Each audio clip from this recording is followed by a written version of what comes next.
শিক্ষার দুর্নীতিতে এবার শাসক দলের নেতাদের নাম প্রকাশ হচ্ছে, তো এই যে যারা যোগ্য ছিল তাহলে এরাও কি তাহলে এই জন্য হয়ে যাচ্ছে, বাতিল হয়ে যাচ্ছে? আচ্ছা, শাসক দলের নাম কি প্রথম এলো? আমরা প্রথম থেকে বলছি, একেবারে মমতা ব্যানার্জি তার ভাইপো কোম্পানি খুলে, তৃণমূল দল নয়, টাকা জোগাড়ের ব্যবস্থা করেছে। এবং আমি এটাও বলেছিলাম, যেখানে দেখিবি সাই উড়াইয়া দেখিও তাই। দুর্নীতির গন্ধ পেলেই সেখানে তৃণমূলের নেতা, মন্ত্রী, এমএলএ, এমপি, ভাইপো, পিসি তাদের নাম আসবে। আর এই জন্যই ইডি সিবিআই তদন্তে হোঁচট খাচ্ছে, কারণ পিসি ভাই পর্যন্ত পৌঁছবে না। কাকুর গলা স্বর নিয়ে কত নাটক হলো, আর তারপরে যেই পাওয়া গেল যে লিপস অ্যান্ড বাউন্স কোম্পানিতে টাকা জমা পড়েছে, অভিষেকের টাকা কোম্পানি জমা পড়েছে, ব্যাস চুপ হয়ে গেল। এখন আবার জীবন কৃষ্ণের কাছে যাচ্ছে। আগে তো ছিল, যেই ভোট আসবে আবার ইডি সিবিআই তৎপরতা দেখাবে, আর তোমরা অমনি আরম্ভ করবে এইবার ইডি, এইবার সিবিআই। কিন্তু যারা আগে নারদা কাণ্ডে দেখেছি, সারদা কাণ্ডে দেখেছি, চিটফান্ডের কাণ্ডে দেখেছি, এবং শিক্ষক নিয়োগে দুটি দেখেছি, একে একে আবার জামিনও পেয়ে যায়। এবং যারা জামিন পায় তারপরে সিবিআই আর তাদের নামে গিয়ে নতুন করে জামিন বাতিলের জন্য কোনো আবেদনও করে না।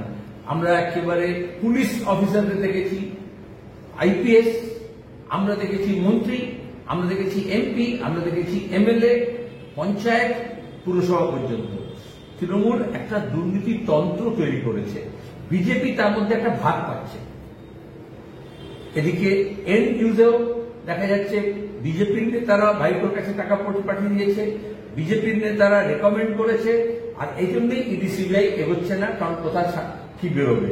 আর অন্যদিকে তৃণমূল এটা শিখেছে, এই নিয়োগে যে দুর্নীতি হয়। আগে তো বামফ্রন্ট সরকার ছিল, স্কুল সার্ভিস কমিশন হতো, মাদ্রাসা সার্ভিস কমিশন হতো, কলেজ সার্ভিস কমিশন হতো, প্রাইমারি থেকে বিশ্ববিদ্যালয় পর্যন্ত নিয়োগ হতো, তখন তো এরকম চাকরি নিলামের ব্যবস্থা ছিল না। ব্যাপক কাণ্ড মধ্যপ্রদেশে আরএসএস বিজেপি মিলে প্রথমে বৃত্তি শিক্ষা, কলেজ বিশ্ববিদ্যালয়ে ভর্তি, ইঞ্জিনিয়ারিং মেডিকেল কলেজে ভর্তি, এবং শিক্ষকতা এবং সরকারি চাকরির ক্ষেত্রে একটা ব্যাপক দুর্নীতি করে। আজ পর্যন্ত সিবিআই বলল মামলা গুটিয়ে নেবো, কোনো তদন্ত করার ফলাফল বেরোবে না। এতে মানুষের মধ্যে একটা হতাশা তৈরি হয়। এই জন্যই সুপ্রিম কোর্ট, হাইকোর্ট বারবার যখন আইনজীবীরা গেছে এবং সেখান থেকে যখন নির্দেশ দেওয়া হচ্ছে, একদিকে মমতা ব্যানার্জি সিপিএম এর নামে, উকিলদের নামে গালাগাল দিচ্ছেন, যারা কেস করেছে তাদেরকে শত্রু বানাচ্ছেন, আর যারা চুরি করেছে তাদেরকে তিনি রক্ষা করছেন। এজন্য আমাদের মনে হয় যে এখনো সময় আছে। ভাইপোর অফিসে, ভাইপোর বাড়িতে, শান্তিনিকেতনে কেন পুলিশ যাবে না, কেন ইডি যাবে না, কেন সিবিআই যাবে না? পুলিশ কেন তাদেরকে রক্ষা করবে?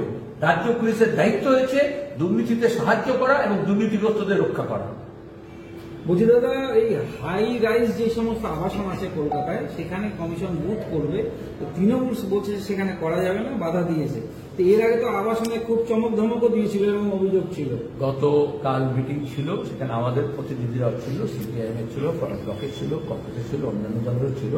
সেখানে আমরা বলেছি, এবং সেই জন্য আবার নতুন করে সময় নিয়েছে, কারণ যে ডিস্ট্রিক্ট ইলেকট্রাল অফিসার, ডিএম, তারা একটা মিথ্যা রিপোর্ট দিয়েছে অনেকে। আর ওখানে গিয়ে ইলেকশন কমিশন বললেন, সিও, যে আমাদের তো সব ইউনানিমাসলি সব দল মিলে ঠিক করেছে এই লিস্টটা। কিন্তু আমরা দেখালাম যে আসলে আপত্তি করা হয়েছে, কিন্তু ডিএম অফিস থেকে মিথ্যা রিপোর্ট দিয়েছে। আমরা এখন দাবি করছি, এক, বুথ রেশনালাইজ করলে সব দলের কথা শুনতে হবে। দুই, মানুষ যাতে অবাধে সুষ্ঠুভাবে ভোট দেয়, যেহেতু এখন দেখছেন বিহার থেকে মধ্যপ্রদেশ, মহারাষ্ট্র, তোমার গিয়ে কর্ণাটকা, হরিয়ানা, দিল্লি থেকে আওয়াজ উঠছে যে কিভাবে ইলেকশন কমিশন নিজে নির্বাচন কারচুপিতে সাহায্য করেছে। আমরা গত লোকসভা নির্বাচনে মুর্শিদাবাদে বলেছিলাম যে নির্বাচন কমিশন, রাজ্য প্রশাসন, মস্তান, আইপ্যাক, তৃণমূল সব মিলে, বিজেপি তৃণমূল মিলে, যাতে বামপন্থীরা শূন্য হয়, কংগ্রেস যাতে না পায়, অধীর শ্রেণী যাতে না যেতে, তার জন্য কিরকম কারচুপি করা হয়েছিল।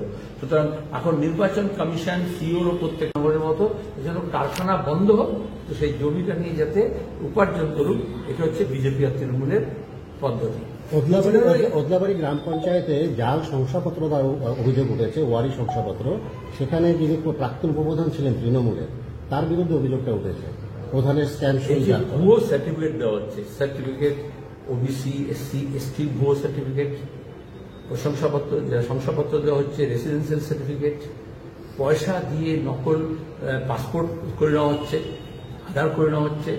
দুর্নীতিতন্ত্রের এটা হচ্ছে একটা উপার্জনের জায়গা। একদিকে উত্তর ভারতে উড়িষ্যায় বাংলার যে পরিযায়ী শ্রমিকরা যাচ্ছে তাদের উপর বিজেপি জুলুম করছে, আক্রমণ করছে, পুলিশ টাকা রোজগারের ব্যবস্থা করেছে, তাদের শংসাপত্র থাকতেও সেগুলোকে বিশ্বাস করছে না। আর তৃণমূল এখানে অফিস খুলে একেবারে পোচা পঞ্চায়েত থেকে, আমি দেখো যে ভিডিও একটা দিয়েছি যে 500 টাকা দিতে হবে, তবে সার্টিফিকেট আর ভুলভাল থাকলে ওটা কারেক্ট করতে পারবে।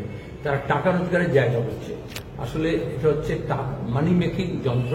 মানুষের মধ্যে একটা অবিশ্বাস তৈরি করা, মানুষের মধ্যে সন্দেহ তৈরি করা, তাদের যে শংসাপত্র আছে সেগুলোকে নিয়ে সন্দেহ তৈরি করা, তাদের মধ্যে একটা ভয় যুক্ত করা বিজেপির একটা কাজ।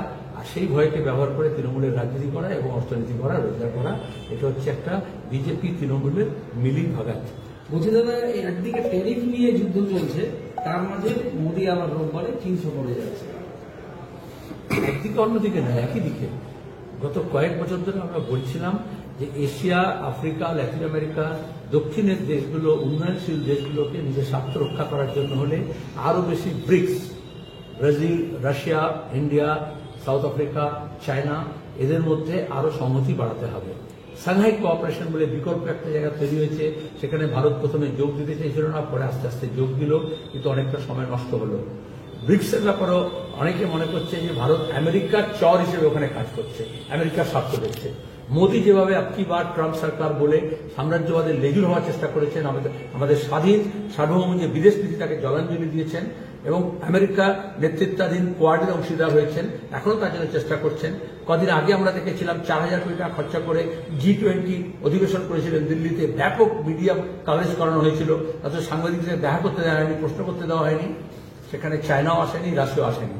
তাহলে আমেরিকান লবিতে ইন্ডিয়া ঢোকার চেষ্টা করছিল, অথচ আমরা বলছিলাম বিশ্বকে বাঁচাতে হলে, তার ব্যবসা বাণিজ্য বাঁচাতে হলে, মানুষকে বাঁচাতে হলে, দক্ষিণ যে গোলার্ধ তা সেই দেশগুলোকে বাঁচাতে হলে আমাদের আরো বেশি সংহতি তৈরি করার দরকার।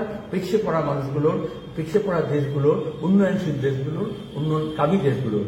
সেখানে ময়ূর পুচ্ছ লাগিয়ে যেরকম হয় কাক, মোদী এরকম ট্রাম্পের পুচ্ছ লাগিয়ে ট্রাম্প করতে চলে গিয়েছিলেন, ব্যর্থ হয়েছেন। আজকে আমাদের ব্যবসা বাণিজ্য, আমাদের কৃষি, আমাদের ওষুধ শিল্প, আমাদের পোশাক শিল্প, চর্মশিল্প, তার উপরে সংকট নেমে এসছে কারিগরের নামে। এখন হিন্দিতে একটা কথা আছে, আব আয়ে উট পাহাড়কে নিচে। এখন তার মনে হয়েছে চীনের সঙ্গে, রাশিয়ার সঙ্গে বন্ধুত্ব দরকার। আমরা বলছি কোন বিশেষ দেশের সঙ্গে বন্ধুত্ব করতে হবে না, স্বাধীন নিয়ম বিদেশ নীতি নাও, আর মার্কিনী দালালি বন্ধ করো। তাহলে কে শত্রু কে মিত্র বুঝতে পারবে, এবং সেখানে দাঁড়িয়ে আমাদের নিজস্ব আভ্যন্তরীণ বাজার তৈরি করতে হবে। এখানকার ছেলে মেয়েদের দক্ষতা তৈরি করে তার হাতে কাজ দিতে হবে, এবং এখানে যে শিল্প সামগ্রী তৈরি হয়েছে, কৃষি সামগ্রী তৈরি হয়েছে, সেটা ক্রয় করার মতো আমাদের দেশের নিম্নবিত্ত মধ্যবিত্ত মানুষের মধ্যে সে ক্ষমতা বৃদ্ধি করতে হবে। চীন সে কাজ করেছে পরিকল্পিতভাবে সমাজতান্ত্রিক ব্যবস্থার মধ্যে দাঁড়িয়ে, যার ফলে আজকে আমেরিকার চোখ রাঙানি সামনে দাঁড়িয়ে চোখ তুলে বুক তুলিয়ে সে লড়াই করতে পারছে। আমরা সে কাজটা করিনি বলে আমরা আমেরিকান তোমার যে রপ্তানি নির্ভর, পশ্চিমী রপ্তানি নির্ভর অর্থনীতি করেছি বলে আজকে আমাদের রপ্তানি যখন বিপদ এসছে, এখন যারা এত মোদীভক্ত ছিল, মোদী করছিল, এখন তারা দুই পায়ের নিচে লেজটাকে ঢুকে এসেছে। বলছি দাদা, কুলটিতে গতকালকে শুট আউট হয়েছে, তো দেখা যাচ্ছে যে একেবারে স্কুল ছাত্র থেকে আম জনতা মুড়ি মুরগির মতন আগ্নেয়াস্ত্র হাতে হাতে ঘুরে বেড়াচ্ছে। তাহলে আইন শৃঙ্খলা নিয়ে তো স্বাভাবিকভাবে একটা প্রশ্ন উঠে যাচ্ছে। দক্ষিণপন্থার যখন রাজনীতিতে উত্থান হয়, যখন ভয় আর ভীতি সঞ্চার করে, দাপট দেখিয়ে মাতব্বরে রাজনীতি হয়, ভোট লুট যখন হয়, পঞ্চায়েতের হোক, পুরসভার হোক, কোঅপারেটিভ আর বিধানসভা লোকসভার হোক, সেখানে দাঁড়িয়ে এই ধরনের দক্ষিণপন্থী দলগুলো পাড়ায় পাড়ায় মার্সিনারি তৈরি করে, মাতব্বর তৈরি করে। তখন কলকারখানা বন্ধ হয়, কিন্তু অস্ত্র তৈরি করার কারখানা তৈরি হয়। তখন বোমা শিল্প বাড়ে, অন্য শিল্পগুলো নষ্ট হয়। বক্তৃয়ে তৃণমূলকে পুড়িয়ে মেরেছিল, মমতা ব্যানার্জি বলেছিলেন যত বেআইনি অস্ত্র আছে সব উদ্ধার করবেন, ডিজি পুলিশ করেছে। কি হলো? ডিজি পুলিশ চলে গেল, নতুন ডিজি পুলিশ এলো। কিন্তু এখন বোঝা যাচ্ছে যে কিভাবে অস্ত্রের ঝঞ্ঝানি হয়। আমরা তমন্নাকে খুন করতে দেখেছি বোমা মেরে, ভোটের বিজয় দাসের নাম করে। আমরা কালকেও দেখেছি উত্তরবঙ্গে খুন হয়েছে তৃণমূলের হাতে। প্রতিদিন দেখছি উত্তর দিনাজপুরে, মালদায়, বীরভূমে তৃণমূলকে খুন করছে। আজকে আপনি কুলটির কথা বললেন, এখানে শুধু তৃণমূল খুন হচ্ছে তা নয়, আমাদের মহিলা, আমাদের বয়স্ক, আমাদের শিশু, তারা নিরাপত্তাহীনতায় ভুগছে। অবিলম্বে পুলিশের কাছে দাবি হওয়া উচিত যে যত রকমের অস্ত্রশস্ত্র বেআইনি আছে সেটাকে উদ্ধার করতে হবে। আর এই যে অস্ত্র দেখিয়ে ভোটে লুট করার জন্য আগে উত্তরপ্রদেশ, মধ্যপ্রদেশ, বিহারে বিজেপি যেরকম করছে, সেরকম পশ্চিমবঙ্গে এই যে রাজনীতি হয়েছে যে দাবাং নেতা হবে, কার হাতে কত অস্ত্রধারী আছে সে তত বেশি বড় মাতব্বর, সে তত বেশি বড় লুটেরা। লুট এর রাজনীতি হলেই তোমাকে দুর্নীতির আশ্রয় নিতে হয়, আর দুর্নীতির আশ্রয় নিতে হলে দুষ্কৃতীদেরকে আশ্রয় দিতে হয়।